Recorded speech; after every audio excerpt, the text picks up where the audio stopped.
केजरीवाल की आम आदमी पार्टी ने बनाया इतिहास। 5 राज्यों के चुनावों में केजरीवाल की आम आदमी पार्टी की सभी सीटों पर जमानत जब्त। ऐसा विश्व रिकॉर्ड आज तक किसी भी राजनीतिक दल ने नहीं बनाया था। मनीष सिसोदिया और सत्येंद्र जैन के लिए ऐसा सर्वे क्यों नहीं करवाया? एक डिप्टी सीएम थे और दूसरे मंत्री जी। केजरीवाल साहब सिर्फ अपनी चिंता करते हैं, चोरी भी दूसरों से करवाते हैं। देश के पहले सीएम जिनके पास कोई मंत्रालय नहीं है। शीश महल में रहने वाले लोग ना तो आम आदमी की चिंता करते हैं और ना ही अपने वफादार लोगों की। बीते 3 दिसंबर को 5 राज्यों के विधानसभा चुनाव के नतीजे घोषित हो चुके हैं। तेलंगाना को छोड़कर कांग्रेस को राजस्थान, छत्तीसगढ़, मध्य प्रदेश और मिजोरम हर जगह झटका लगा है। वहीं भाजपा ने राजस्थान, छत्तीसगढ़ और मध्य प्रदेश में पूर्ण बहुमत हासिल किया और सरकार बनाने जा रही है। वहीं तेलंगाना में भाजपा ने 1 सीट से 8 तक का सफर तय कर लिया है। हालांकि इन विधानसभा चुनावों के नतीजों में सबसे बड़ा झटका अरविंद केजरीवाल की आम आदमी पार्टी को लगा है। अब भाजपा ने भी आपकी खिंचाई की है। भाजपा ने अपने सोशल मीडिया प्लेटफॉर्म पर एक पोस्टर शेयर करके आम आदमी पार्टी पर निशाना साधा है। भाजपा ने शेयर किए गए पोस्टर में बताया है कि आम आदमी पार्टी ने 3 राज्यों में विधानसभा चुनाव में कुल 215 सीटों पर अपने प्रत्याशी खड़े किए थे। हालांकि इनमें एक भी प्रत्याशी चुनाव नहीं जीत पाया। पोस्टर में कहा गया है कि 215 में से 202 सीटों पर आम आदमी पार्टी के उम्मीदवारों की जमानत जब्त हो गई है। भारतीय जनता पार्टी ने शेयर किए गए पोस्टर में आम आदमी पार्टी के अध्यक्ष और दिल्ली के मुख्यमंत्री अरविंद केजरीवाल के प्रधानमंत्री बनने के सपने पर भी निशाना साधा है। भाजपा ने आंकड़े शेयर करते हुए इशारा किया है कि चुनाव में इतना खराब प्रदर्शन करके भी केजरीवाल का सपना पीएम बनने का है। भाजपा ने कहा यह है इंडी गठबंधन के कर्णधार। माना जा रहा है कि भाजपा राजस्थान, छत्तीसगढ़ और मध्य प्रदेश तीनों ही राज्यों में सीएम पद के लिए किसी नए चेहरे पर भरोसा जता सकती। पार्टी के सूत्रों के मुताबिक बीजेपी इन राज्यों में मुख्यमंत्री पद के लिए नए चेहरे चुन सकती है, जहां उसने प्रचंड चुनावी जीत हासिल की है। सूत्रों ने बताया है कि चयन 2024 के आम चुनाव को ध्यान में रखते हुए किया जाएगा। ऐसे में क्या कहना है आपका इस पर कमेंट सेक्शन में जरूर बताएं। जय हिंद, जय भारत। राहुल गांधी वह व्यक्ति है जिनको 15 साल में यह तक नहीं पता कि लोकसभा की सीटें कितनी होती है। विदेशी धरती पर जाकर कहते हैं 546। इनसे कोई प्रश्न पूछता है कि गरीबी क्यों है, तो यह कहते हैं गरीबी एक मानसिकता है। उनकी दादी जी ने 1970 में कहा था गरीबी हटाओ, वो तो गरीबी हटा नहीं पाई। पूर्व राष्ट्रपति प्रणब मुखर्जी ने अपनी बेटी शर्मिष्ठा से कहा था राहुल गांधी का कार्यकाल एएम और पीएम के बीच अंतर नहीं कर सकता। अगर वे इस अंतर को नहीं समझ सकते तो वे पीएमओ कैसे चला सकते हैं? कांग्रेस पार्टी के लिए इससे ज्यादा शर्मनाक बात कुछ हो नहीं सकती। भारत के पूर्व राष्ट्रपति प्रणब मुखर्जी की बेटी शर्मिष्ठा मुखर्जी ने अपने पिता पर एक किताब लिखी है। इसमें कांग्रेस और सोनिया गांधी से जुड़े कई प्रकरणों का जिक्र है। शर्मिष्ठा मुखर्जी ने यह किताब अपने पिता की डायरी, उनसे हुए संवाद और अपने शोध के आधार पर लिखी है। किताब का नाम in Pranab, my father a daughter remembers. इसका विमोचन 11 दिसंबर 2023 को दिल्ली में होगा। इसमें शर्मिष्ठा ने 2004 के लोकसभा चुनावों के बाद प्रधानमंत्री पद को लेकर पिता के साथ हुई अपनी बातचीत के बारे में भी बताया है। इसी दौरान प्रणब मुखर्जी ने उन्हें बता दिया था कि वे प्रधानमंत्री नहीं होंगे।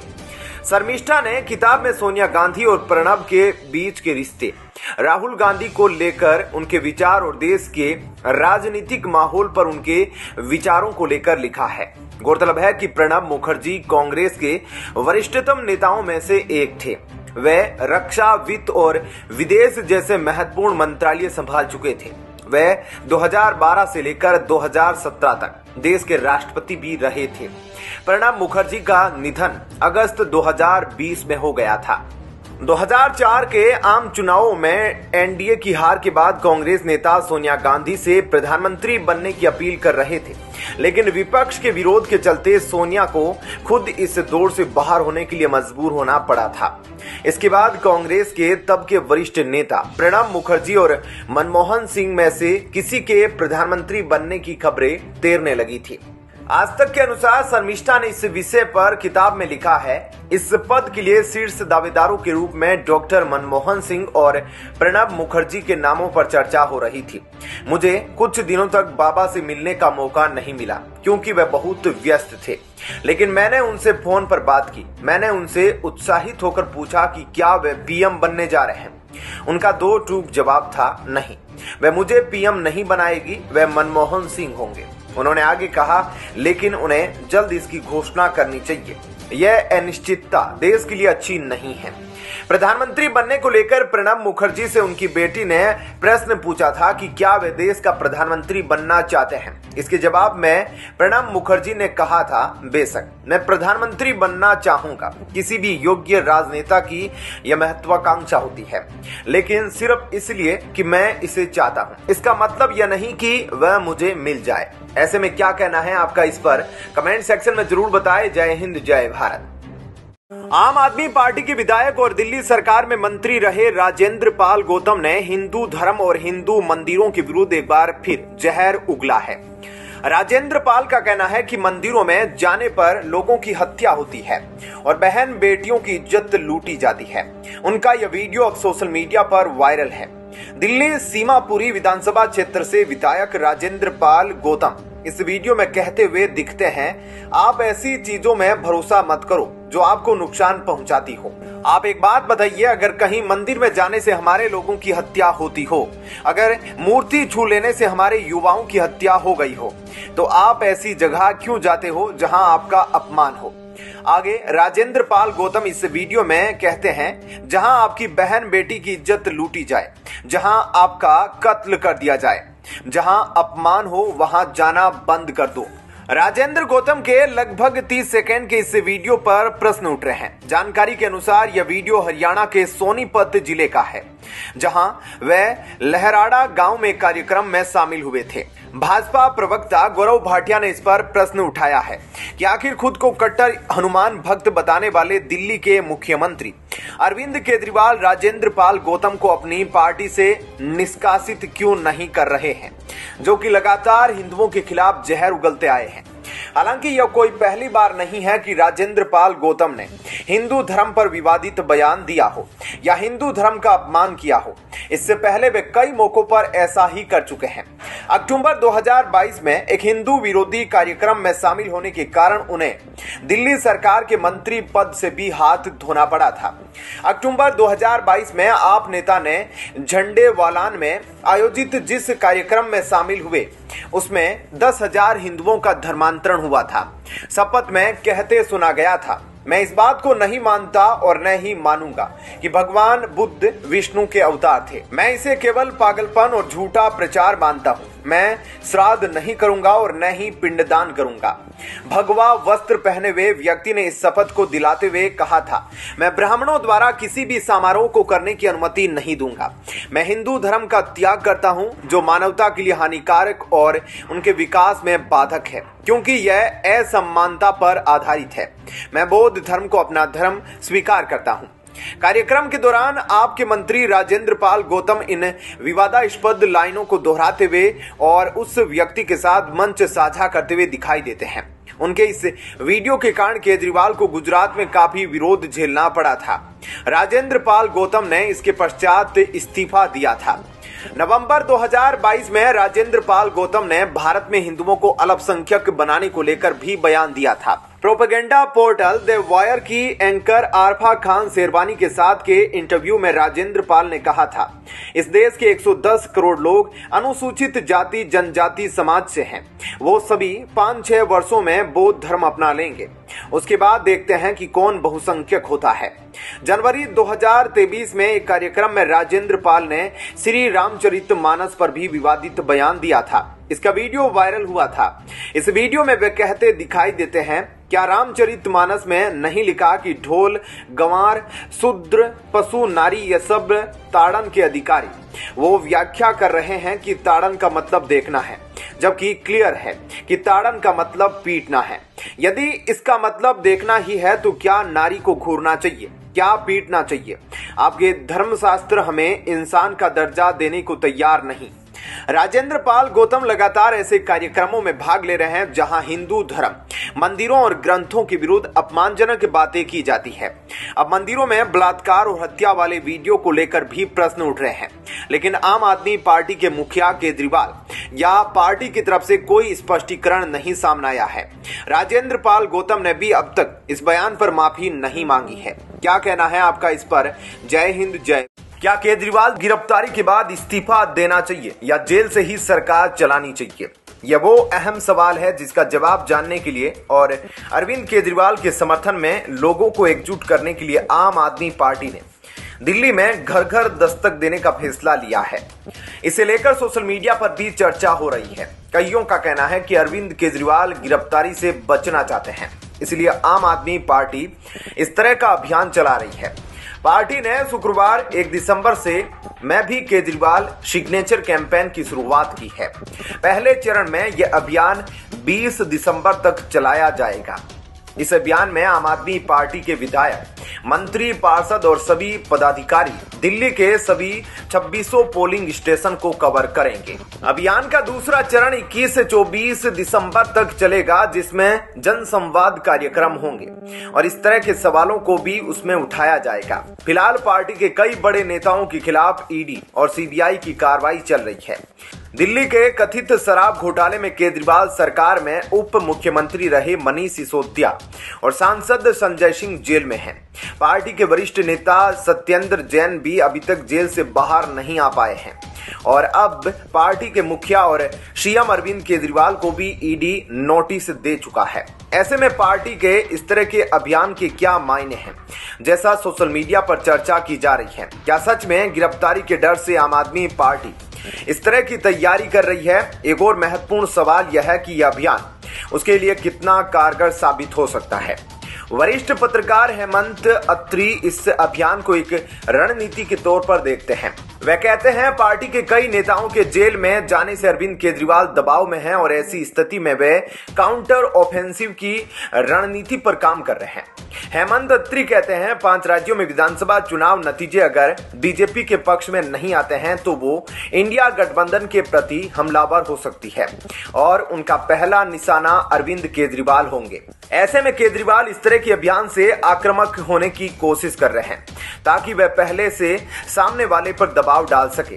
आम आदमी पार्टी के पूर्व नेता और वरिष्ठ पत्रकार आशुतोष भी अरविंद केजरीवाल की गिरफ्तारी की संभावना की बात करते हैं।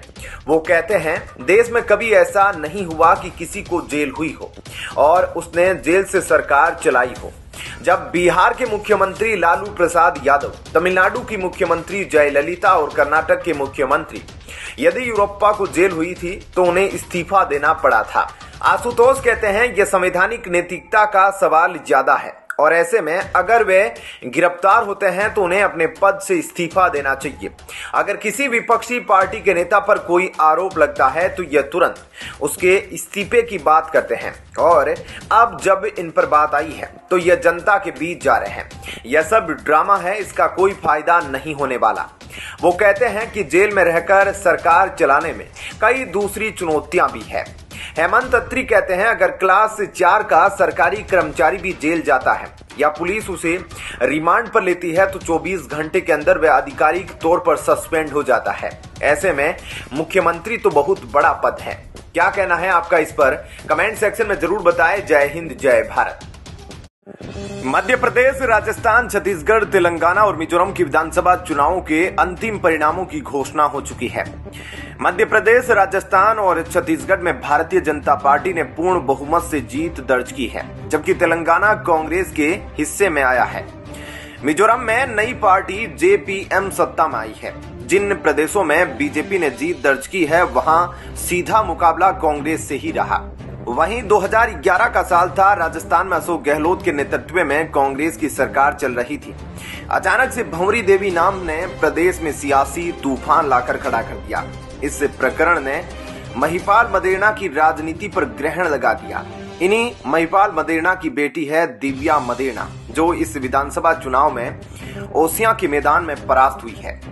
चुनाव प्रचार के दौरान दिव्या को भविष्य का मुख्यमंत्री बता रहे थे। उनकी गिनती प्रदेश में कांग्रेस के बड़े युवा चेहरों में हो रही थी। इसके कारण ओसियां राजस्थान की सबसे चर्चित सीटों में बनी हुई थी, लेकिन बीजेपी के भेराराम सियोल ने उन्हें हराकर पुराना हिसाब चुकता कर लिया। भाजपा के भेराराम चौधरी को 1,03,746 वोट मिले, जबकि दिव्या मदेरणा को 1,09,39 वोट मिल सके। वह 2018 में भेराराम को हराकर पहली बार विधायक बनी थी। दिव्या मदेरणा करीबी मुकाबले में हार गई है। दिव्या ने अपनी राजनीतिक पारी 2010 में चालू की थी, जब वह जोधपुर जिला परिषद सदस्य चुनी गई थी। उनकी मां भी जिला परिषद की सदस्य और अध्यक्ष भी रही है। दिव्या पुणे और इंग्लैंड में पढ़ चुकी है। दिव्या मदेरणा राजस्थान के सबसे ताकतवर राजनीतिक परिवारों में से एक मदेरणा परिवार से आती है। उनके पिता महिपाल मदेरणा भंवरी देवी कांड में फंसने से पहले तत्कालीन अशोक गहलोत की सरकार में कैबिनेट मंत्री हुआ करते थे। महिपाल मदेरणा की 2011 में मौत हुई थी। उससे पहले ही वे अपनी राजनीतिक विरासत बेटी दिव्या को सौंप चुके थे। दिव्या के दादा परशुराम मदेरणा भी अपने जमाने में राजस्थान कांग्रेस के बड़े नेताओं में शुमार थे। भंवरी देवी का मामला अगस्त 2011 का है। उस समय एएनएम भंवरी देवी के अचानक गायब होने पर उनके पति अमरचंद ने प्रदेश के तत्कालीन मंत्री महिपाल मदेरणा पर पत्नी को गायब कराने के आरोप लगाए थे। कुछ समय बाद मामला परत दर परत खुला और एक के बाद एक कई लोग इस पूरी कहानी से जुड़ते गए, लेकिन भंवरी देवी का कहीं अता पता नहीं लग पाया। बाद में सीबीआई मामले की जांच में जुटी और तभी भंवरी देवी और महिपाल मदेरणा की एक सीडी वायरल हो गई। मदेरणा इस मामले में जेल में भी गए थे। बाद में उन्हें और मलखान सिंह को जमानत पर रिहा कर दिया गया था। 2021 में जब महिपाल मदेरणा की कैंसर से मौत हुई तो वे जेल से बाहर ही थे। दिव्या ने अपने पिता की राजनीतिक विरासत को 5 साल तक आगे बढ़ाया, लेकिन इस हार के बाद अब उन्हें नए सिरे से अपनी जमीन तैयार करनी होगी। दिव्या को पार्टी में भी मुखर नेता माना जाता रहा है, लेकिन कांग्रेस की आंतरिक लड़ाई के कारण गहलोत सरकार के अंतिम दिनों में वे साइडलाइन हो गई थी। ऐसे में क्या कहना है आपका इस पर? जय हिंद, जय भारत। मध्य प्रदेश, राजस्थान, छत्तीसगढ़, तेलंगाना और मिजोरम की विधानसभा चुनावों के अंतिम परिणामों की घोषणा हो चुकी है। मध्य प्रदेश, राजस्थान और छत्तीसगढ़ में भारतीय जनता पार्टी ने पूर्ण बहुमत से जीत दर्ज की है, जबकि तेलंगाना कांग्रेस के हिस्से में आया है। मिजोरम में नई पार्टी जेपीएम सत्ता में आई है। जिन प्रदेशों में बीजेपी ने जीत दर्ज की है वहां सीधा मुकाबला कांग्रेस से ही रहा।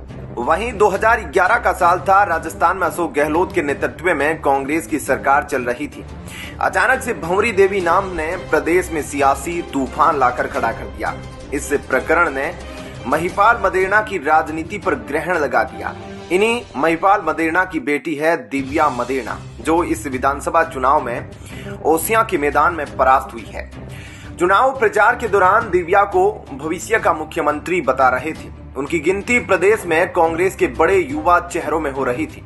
इसके कारण ओसियां राजस्थान की सबसे चर्चित सीटों में बनी हुई थी, लेकिन बीजेपी के भेराराम सियोल ने उन्हें हराकर पुराना हिसाब चुकता कर लिया।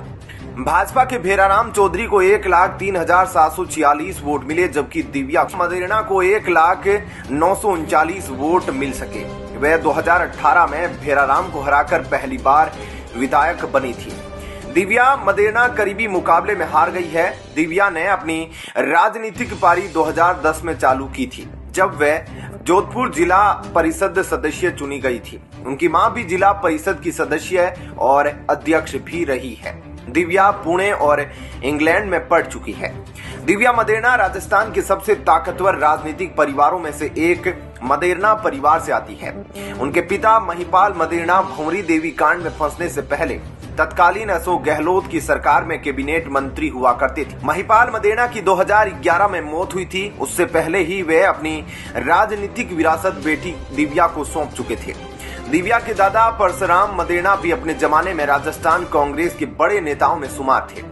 भंवरी देवी का मामला अगस्त 2011 का है। उस समय एएनएम भंवरी देवी के अचानक गायब होने पर उनके पति अमरचंद ने प्रदेश के तत्कालीन मंत्री महिपाल मदेरणा पर पत्नी को गायब कराने के आरोप लगाए थे।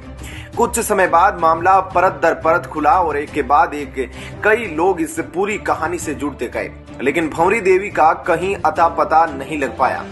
बाद में सीबीआई मामले की जांच में जुटी और तभी भंवरी देवी और महिपाल मदेरणा की एक सीडी वायरल हो गई। मदेरणा इस मामले में जेल में भी गए थे। बाद में उन्हें और मलखान सिंह को जमानत पर रिहा कर दिया गया था। 2021 में जब महिपाल मदेरणा की कैंसर से मौत हुई तो वे जेल से बाहर ही थे। दिव्या ने अपने पिता की राजनीतिक विरासत को 5 साल तक आगे बढ़ाया, लेकिन इस हार के बाद अब उन्हें नए सिरे से अपनी जमीन तैयार करनी होगी। दिव्या को पार्टी में भी मुखर नेता माना जाता रहा है, लेकिन कांग्रेस की आंतरिक लड़ाई के कारण गहलोत सरकार के अंतिम दिनों में वे साइडलाइन हो गई थी। ऐसे में क्या कहना है आपका इस पर? जय हिंद, जय भारत। रकबा, बेनामा, रहन, साकिन, खुर्द, ऐसे ढेरों उर्दू फारसी के शब्द हैं जिनका आप अर्थ भले न जानते हो, पर रजिस्ट्री के दस्तावेजों में इनसे आपको पाला पड़ता होगा। उत्तर प्रदेश की योगी सरकार ने इन शब्दों को हटाने और इनकी जगह हिंदी के सामान्य शब्दों का इस्तेमाल करने का फैसला किया है। इसके लिए रजिस्ट्रेशन एक्ट 1908 में बदलाव किया जाएगा। इसके अलावा अब सब रजिस्ट्रार को उर्दू इमला की परीक्षा भी नहीं देनी होगी। अब तक लोक सेवा आयोग से चुनकर आने के बाद भी स्थायी नौकरी के लिए सब रजिस्ट्रार को यह परीक्षा पास करनी होती थी। ऐसा सरकारी दस्तावेजों में उर्दू फारसी के दस्तावेजों के इस्तेमाल के कारण था।